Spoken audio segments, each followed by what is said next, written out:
Welcome back. I'm glad you are with us here on Morning at NTV, especially those that are just coming on board. It's always very heartwarming to have all hands on deck as we get into the Kickstarter discussion for the day. I'll be introducing my guest and, of course, a host of others a little bit later. But let me first take us through a preamble on exactly what today's discussion is. Building confidence in elections and results acceptance is something that the country is working on. The tendency, for example, if one has lost an election and does not come to terms with that loss, and as a result begins another elaborate and sometimes protracted process of contesting and petitioning those results, it's something that puts a heavy toll on the system, both the political as well as the judicial structures. Away from the personal constraints that come with the cost for legal services when these petitions are put through. So we want to look at this particular aspect and how much it affects the trajectory, especially when it comes to politics and building a more democratic society. Many times in the West, we've seen results announced sometimes by exit polls. Exit polls is about television and all these analysts that are following. And a candidate actually acknowledges beforehand when they see that the trend is leading to a landslide victory for the opponent and a loss for them. And they quickly call up the opponent or the other candidate, congratulate them, and everything is clear. That is something that we would love to see at one point in time here in the country. If an MP is on the losing streak, calls the other long before the returning officers announce these results, often late into the night. Can that happen? Of course, I know right there you must be thinking, absolutely not in Uganda. But as elections roll out, as we enter the new season ahead of the 2026 general election, these questions are pertinent and we should be able to pose them. Can this happen? Should it start to happen?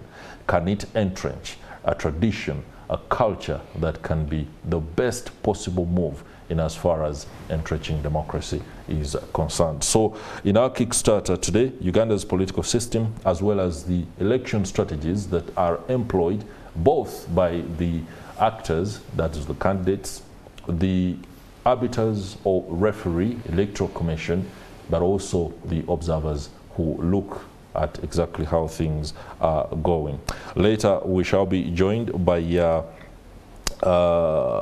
Charity Ahimbisiwe. Charity Ahimbisiwe is a political analyst and a seasoned political commentator, as well as Jacqueline Namazi. But for now, let me start this conversation with a man whose understanding of Uganda's political terrain and democratic landscape is not questionable. Joseph Osheno, welcome to Morning at NTV. It's a pleasure to have myself here this very early, but I'm actually delighted about the context of the conversation, including the spirit with which you introduced this topic. So I'm really, really grateful that you had me here. Actually, when you're inviting me, I really didn't know the context that you'd introduce it so well. Okay. I can tell you it's an extremely powerful introduction. It's extremely essential that we build a new culture in this country. And as you rightly say, that have been around a bit home and have been around a bit around. That's right. And I've seen some of these things, and I wonder, will it ever happen in this country? I hope it does. All right. No doubt, if everyone plays their part, we can, of course, reach and touch the Holy Grail. But let me provide a bit of context as we go further. The practice of leaders assuming office through elections can be traced way back to the pre-independence period. And as we geared up for independence, the colonial government made a statute that allowed Africans to participate in local elections, and that is where the framework of the Legislative Council that in our political studies history, was called more the legical. Came through. It was a precursor ahead of independence in 1962, and something that kind of warmed up Ugandans on what would be happening after the colonial master has gone, in terms of deciding who leads them and at what intervals that happens. When we see what is happening now, more than 45, 50 years after that, is it a case of a blueprint that was misplaced or rolled out the wrong way, or have we simply gone against the trajectory and derailed ourselves in terms of practicing democracy and conducting elections as we ought to? You are absolutely right, but except that the LegCo is as old as I am, in fact, older than myself.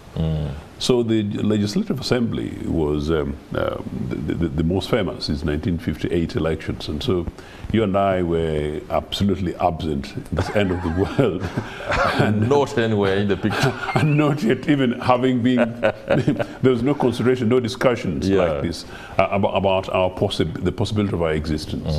But amazingly, thanks to history, the 1958 elections is what saw the first Prime Minister Milton Obote go into Parliament. Right. And part of the contextual history is, while I was meeting friends in exile, was how I came to know of how the discussions then was taking place, including who left what opportunity for Milton Obote to stand in a particular parliamentary seat to go become a member of the Legislative Assembly. So if you put that into context, I was also thinking, where in Butaleja, where in Chinoni, there's somebody like Ocheno say that, look, I'm going in, but I'm considering that, I understand Lady X is also interested. Is also interested in the same position. Maybe could we say that, Lady X, please go on, and me, Ocheno, I'll go and do some farming for the next 7 years, and maybe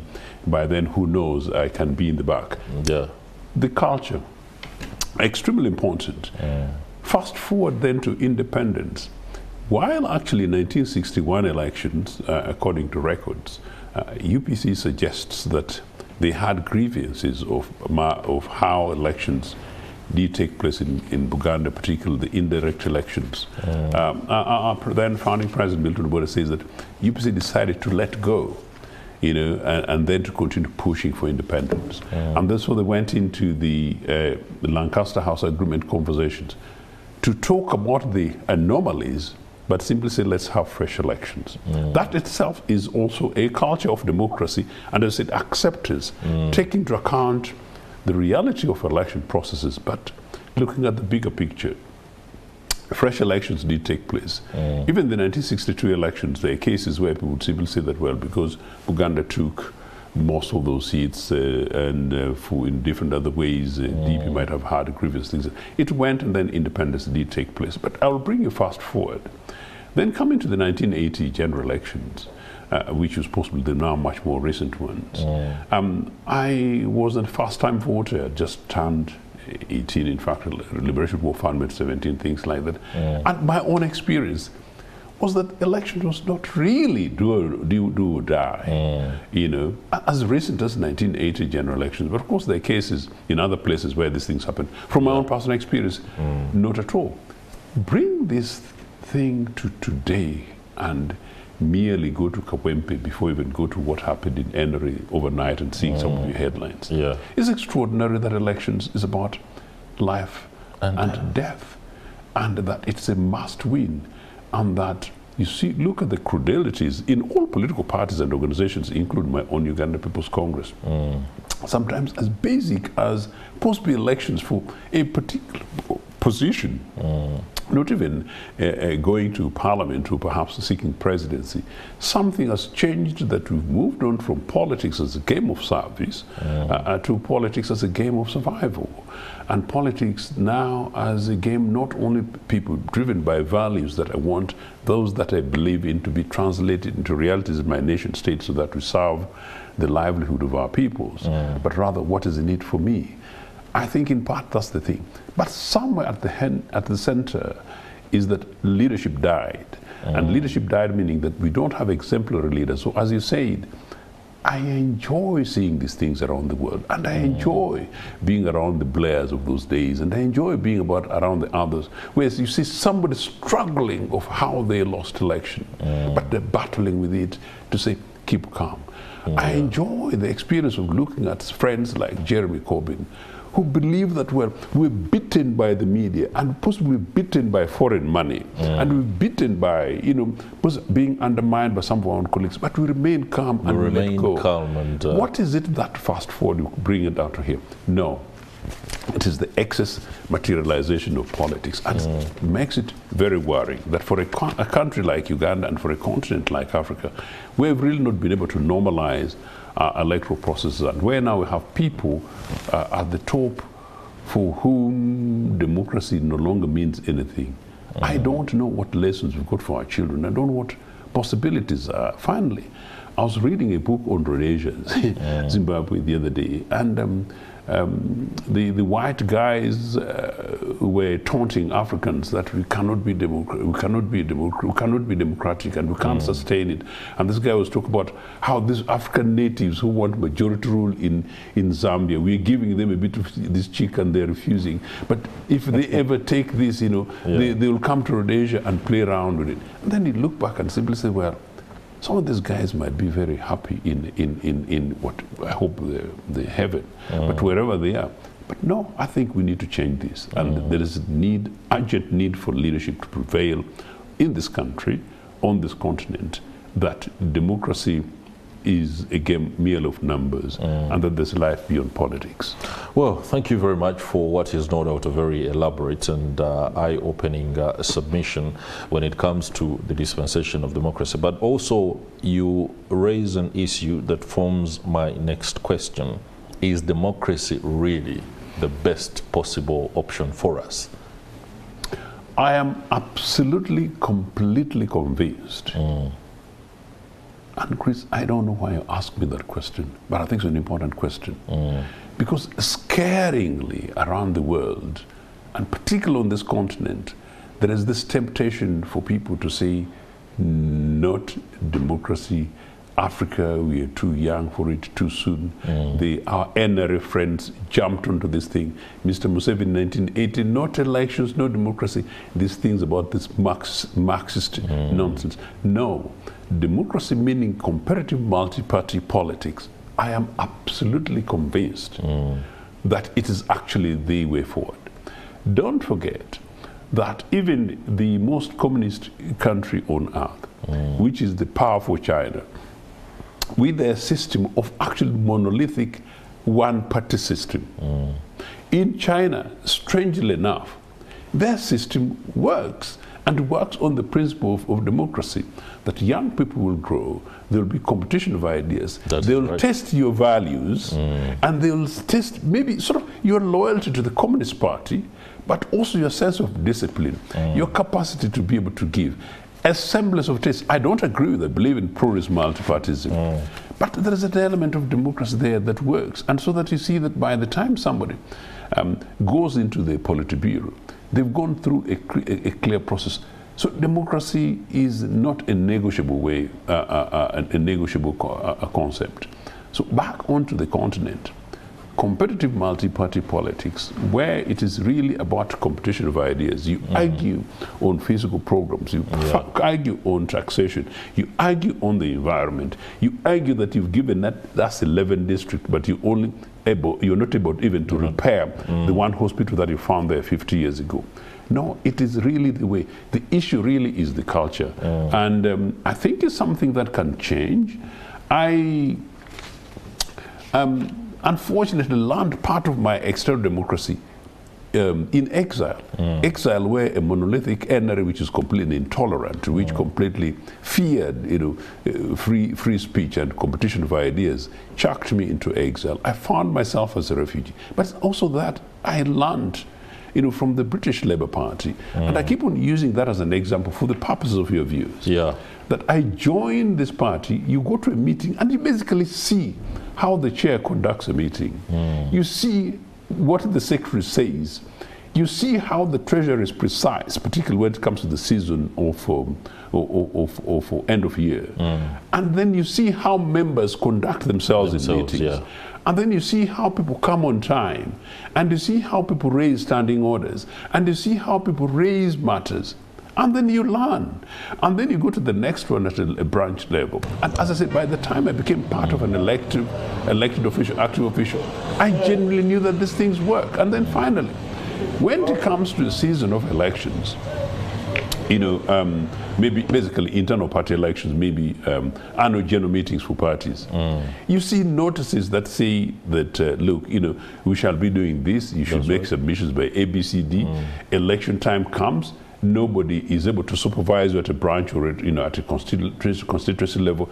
You either meet the criteria or you don't. And there is no way, and I've been telling people, and your viewers need to get this.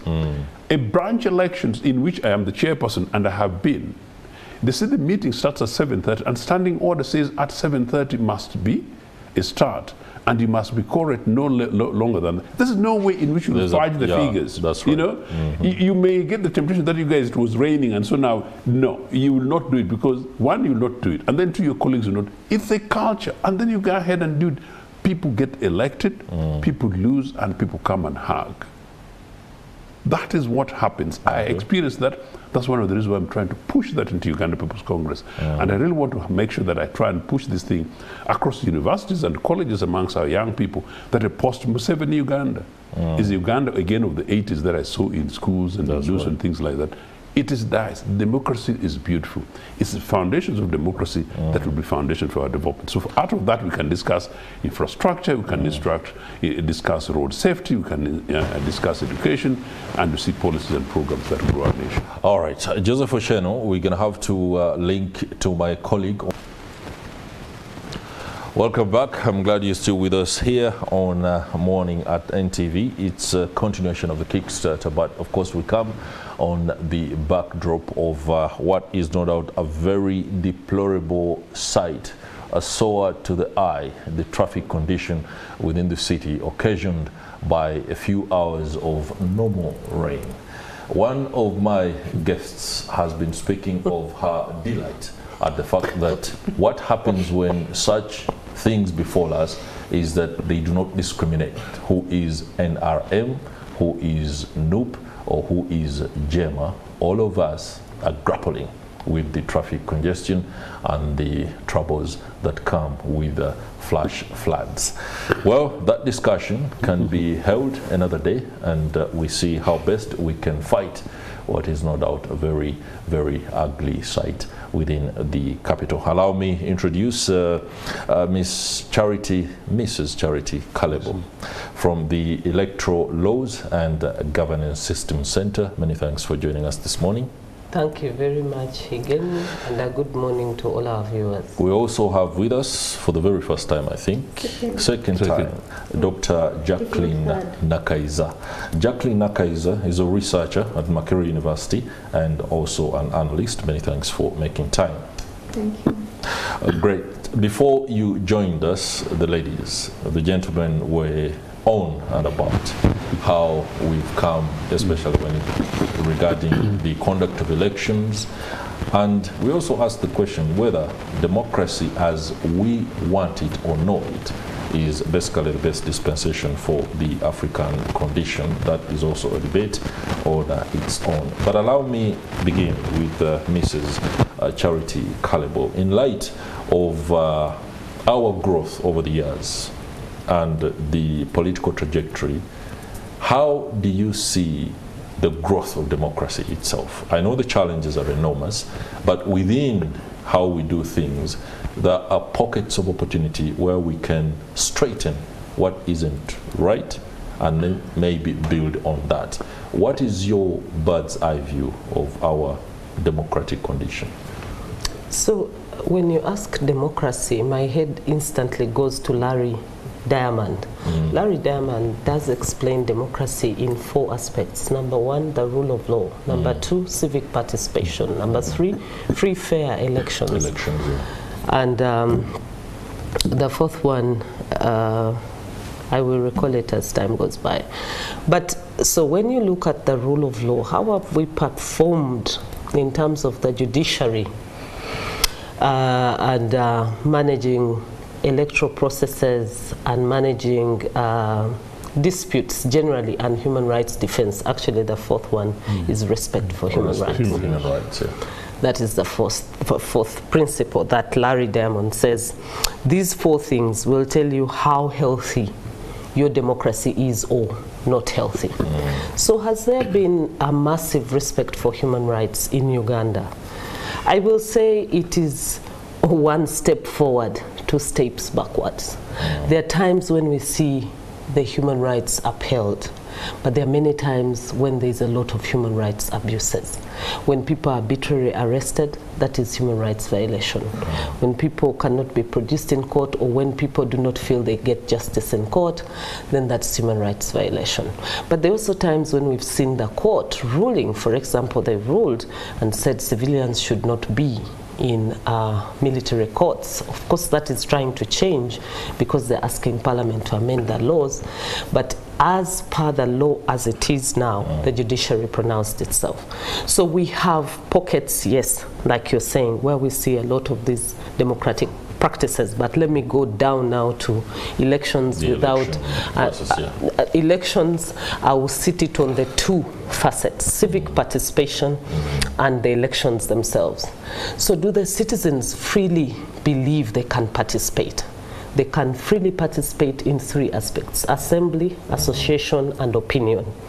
Do they have freedom to express that opinion?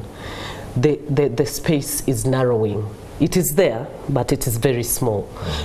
Currently, citizens cannot easily express their opinions. Can they assemble? Almost negligible. They will only assemble if they belong to the NRM political party. Any other political party, they will most likely not assemble. And then, do they have a right to associate? That one is still there. They are in ANT, they are in NRM, they are in UPC, they are in different political parties, they are in NUP. So they have a right to associate.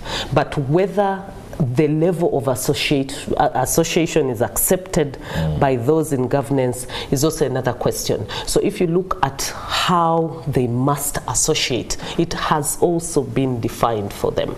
Now, when we go to the elections themselves, the elections, I will start by highlighting the good things, because let us also see good things. That's right.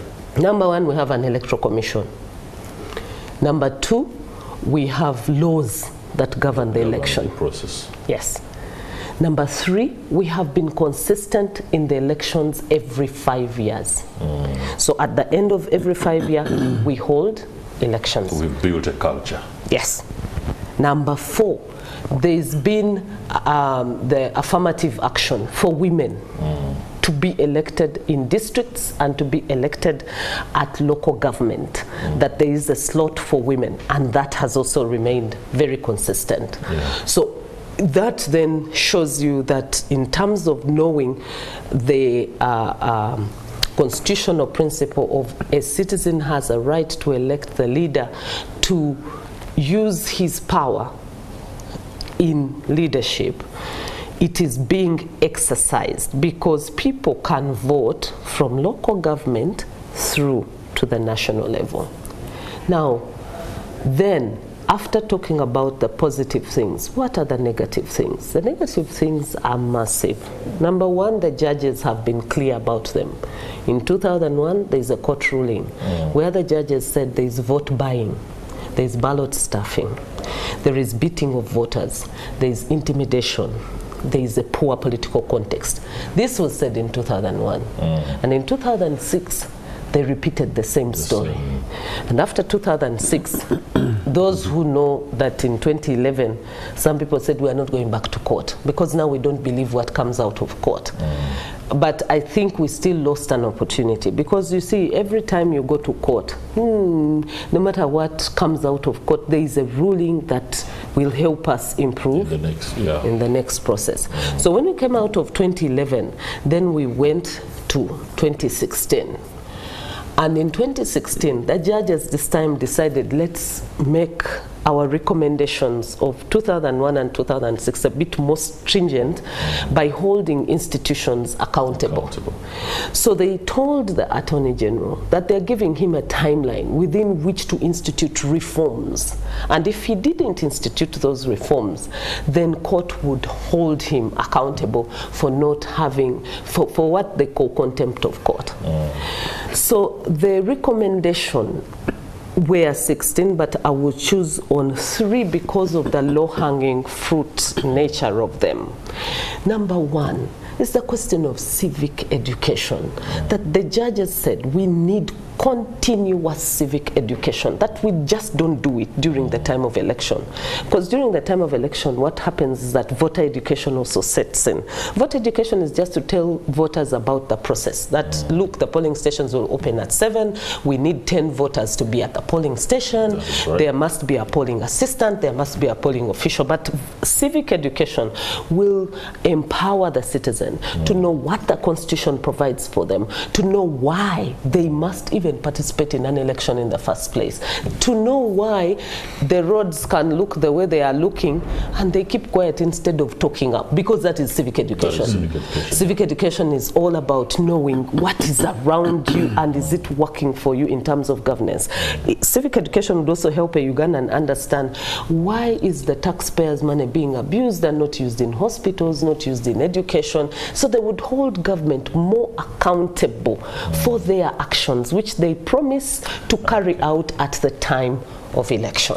Thank you very much. Dr. Nakaiza, your research must be encompassing these aspects and a lot more that do define what the democratic and political trajectory a country is taking can be defined.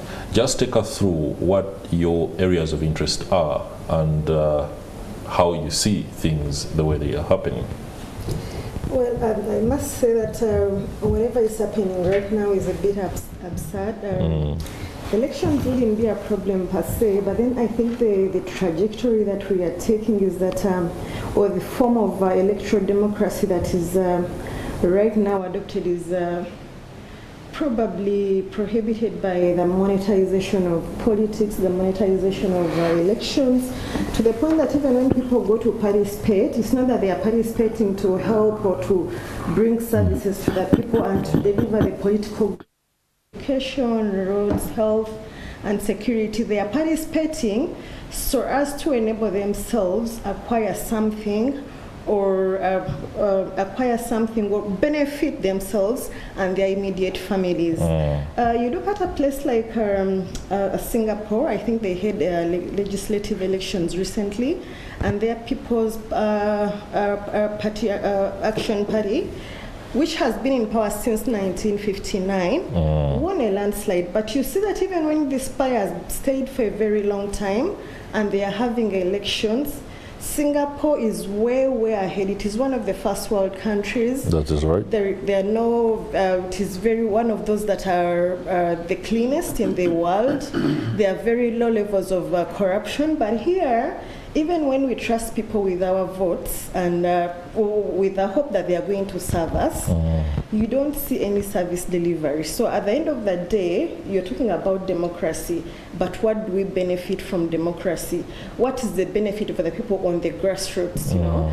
If elections would deliver change, then maybe it would be worthy to hold elections every 5 years. But right now, even when we hold elections, it's just a mere routine, you know, that every other 5 years you're going to hold elections. But what change do we see after these 5 years? Because the essence would be that you're going to hold elections if there have been very bad things that haven't been delivered in the previous 5 years. Probably the next 5 years would bring about change. But then what change do we see? From the trajectory and from what has been the previous practice, we don't see any change. And we increasingly see that people who are probably public-spirited increasingly moving away from participating in politics and getting back in their comfort space, that as long as I'm comfortable, my family is secure, I can earn a livelihood here, let me keep quiet, let me not participate in these elections. Those we see that are trying to participate in governance are probably looking out for how do I benefit financially and otherwise, you know. You see that others are trying to participate in politics or elections so that they can be protected by the government because they have committed some crimes, you know. So they intend to commit crimes. Yeah. You know? Oh, interesting. Really you see that the essence has been lost. Yes. All right. Yeah. What I hear is that politics and elections, for that matter, become a convenient vehicle for political and economic advantage at personal level. So much so that somebody sits down, strategizes in order to come to the political space, not to advance an ideology or ensure service delivery, but to augment and benefit from that.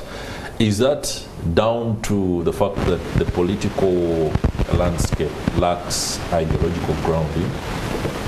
Let me put that question to Joseph. You know, it's both absence of ideology. It's an important point, actually, which, you know, sort of all of us seem to go back to it. But it's a very important point. It's possibly linked to some of what I was saying earlier.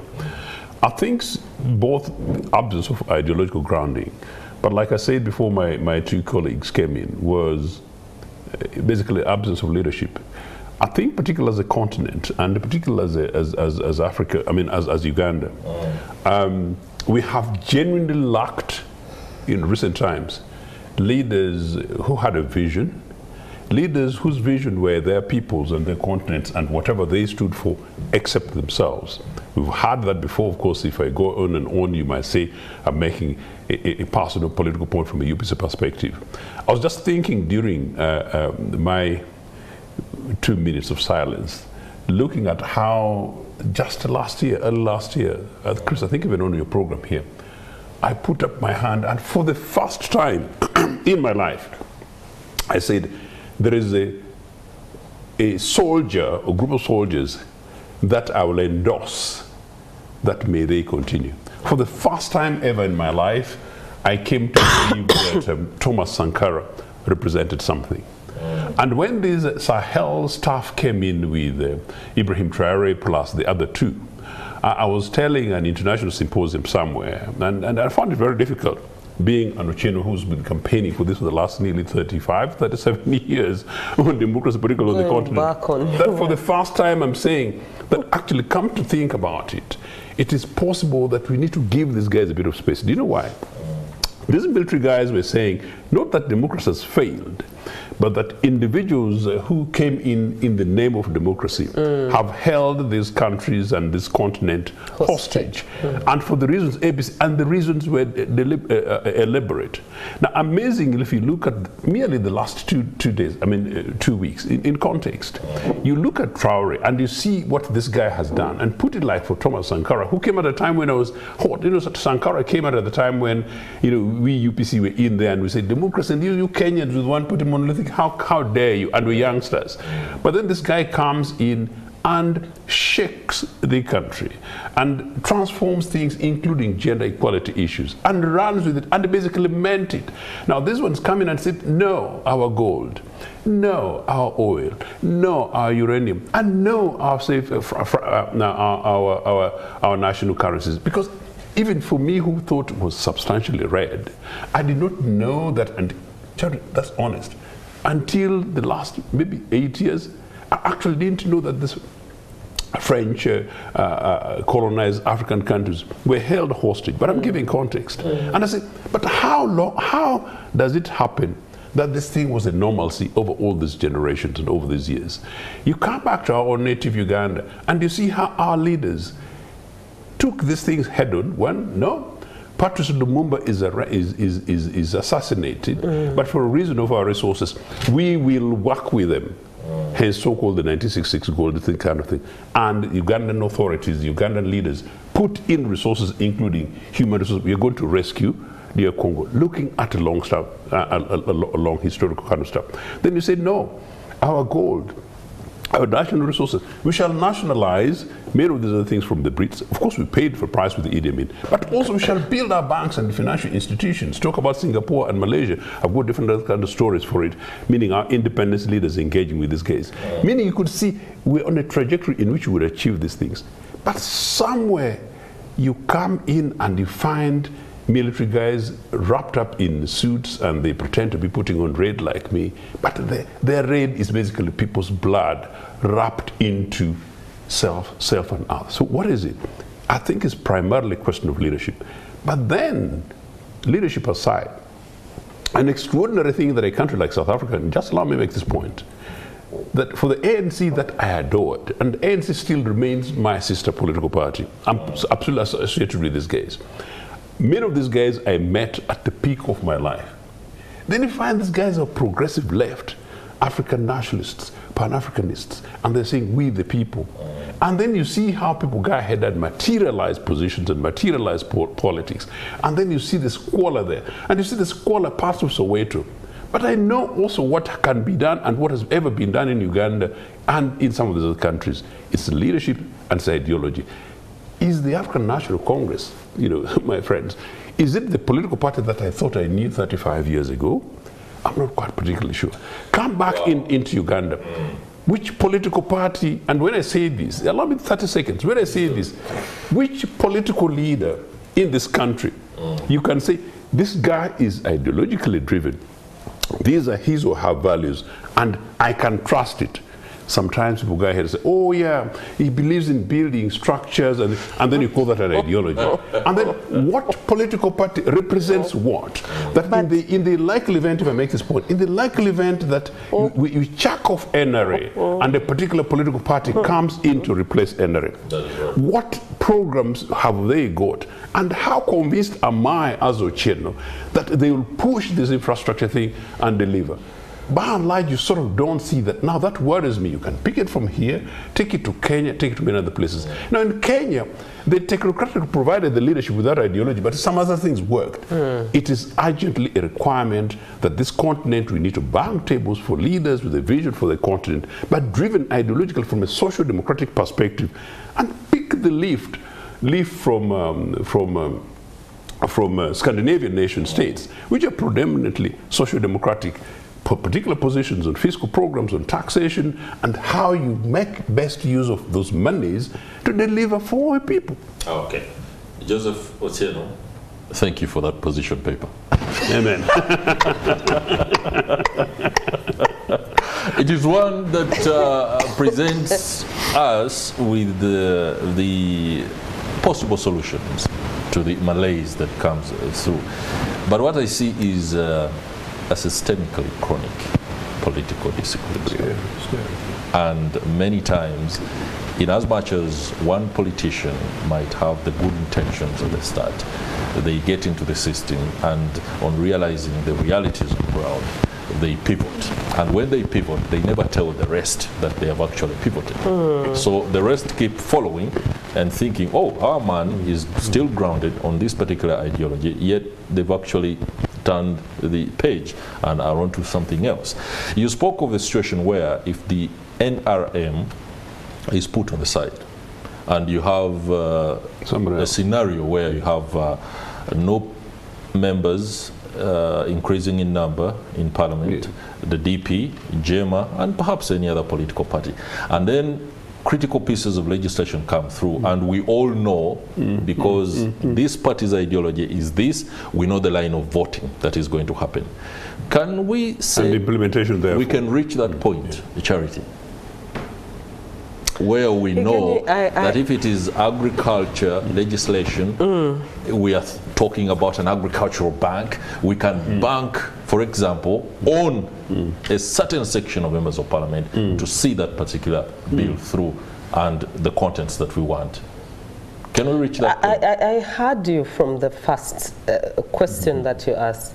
I actually realize that you know a lot of problems that Uganda is going through yourself again. And so he's not the only one who is writing the paper on air. And many others actually watch. You have a lot of papers to write yourself, Higenyi. And I think don't just sit there. Keep influencing through your writing. Put it out. Put it out for us on the internet, the thoughts that you hold, because I think they're significant. The idea is that the more we have academics thinking about these things, maybe we'll find a solution eventually. Elites have let us down because they are not using their brains. They are doing what you've just asked me. That when they go there, they find a different trajectory, they change their pathology. So you go in principle saying, I have an agenda to follow. These are my ideologies. I'm going to deliver for my people. People Power came here and told us, they have not given you hospitals. We're going to demand that everywhere there are hospitals. Even the health centers, we're going to demand that health centers are improved. We're going to demand that education is improved. That we're going to, and they said this, they said it's time, now they are saying protest vote. Before now they told us something else. People power, our power. And then they said, you know, by the time we are there, we shall advocate, we are going to shout for the people, and things are really going to change. Let us now give ourselves the spotlight and look at what has NUP done in that parliament in the last 5 years, now that people decided and said, okay, let's increase the numbers. That's right. And let's have about 100. So that these 100 who are there can hold each other's hands and make some strategic acceptance delivery for citizens. I'll start with the coffee bill. When it got to the time for the coffee bill, did NUP stand there solid ground for Ugandans? Some did, some didn't. And I want to say that a majority of them didn't. They changed the trajectory. Why? Because they can see that's what happened. My friend Asman Basalirwa of Jema, he said, you know, I don't care if I enter there and I'm the last man standing for justice for the people. Where is Asman right now? And does he really stand for the justice of the people? Or he since went into, he saw what was inside the house and changed and went into personal benefit and is now aligned very well with those who seem to be oppressing the people. Now, wow. The bigger question then is, you can't even trust Charity now, because Charity will come and be shouting right now because she wants to go in. That is right. But the moment she enters, she's not going to care about you. She has her car, she has her money, she has her fuel, she's living a comfortable life. So she's saying, okay, if this is how it is done in Samaria where I arrived, why not eat the money of Samaria and keep quiet? So we are at a loss as a people, and that is why I started by saying, Higenyi, you have good ideas, maybe you will help us. In this country, Uganda Law Society told me we have 6,000 lawyers. Where are they? Why aren't lawyers organizing citizens to understand the issues around governance and provide a leadership that Othieno was talking about, that helps us to see that there is hope in this thing called democracy. As it is now, there is no hope for us in democracy because everybody is thinking about their personal gain. Let's allow the academic to literally wrap this up for us. I'm sure there's a lot of context that these submissions do offer in defining your next steps in as far as finding out our problems and how best we can deal with them. Well, I personally think that the problem could be the shrinking space of participation and the shrinking space of governance. That when people get there, they realize that whatever they had planned to achieve is not feasible, you know? That you don't have the space where to air out your views. You don't have the space where to contribute positively. The problem wouldn't be with the legislations. I think our legislature usually comes up with very good policies, but then how do they get implemented? How are they funded? Is there money to fund the implementation of all these policies that the legislature comes out? And when you look at the different political parties, of course, as I also said earlier, the monetization of politics is that people are investing so much in trying to get into these leadership positions. I think it was Evelyn Anita who said that she spent about She one time spent 500 million in a week. in a week. You know, and you wonder that if it's a business, what kind of business is going to bring returns? You know, so people go there to get comfortable, to eat, and as long as you realize that, yeah, maybe I cannot make the government or the current political dispensation does not allow you to make any contribution, any meaningful contribution, then you're like, okay, this is where I am, let me just get comfortable and try to move on to progress. So I personally don't blame Noop that much. There is hardly nothing much that they can do because the space doesn't allow them to. And that is how it is. Museveni and his government have been, or his party, have captured everything. But also the people who are around him now are also trying to ensure their political survival and economic survival. So are they going to allow any transformation? Where does if the transformation, they allow the transformation, where does it leave them? Thank you very much, Dr. Jacqueline Nakaiza, a researcher at Makerere University and political analyst. Many thanks to you too, using the channel, for your views and perspective. We are always emboldened by your kindness and humility to come to Morning at NTV. Miss Kalebo, thank you very much. Thank you. I am humbled by the compliments, and I hope the Lord's grace will be abound. Yes. All right. Let me go to my colleague.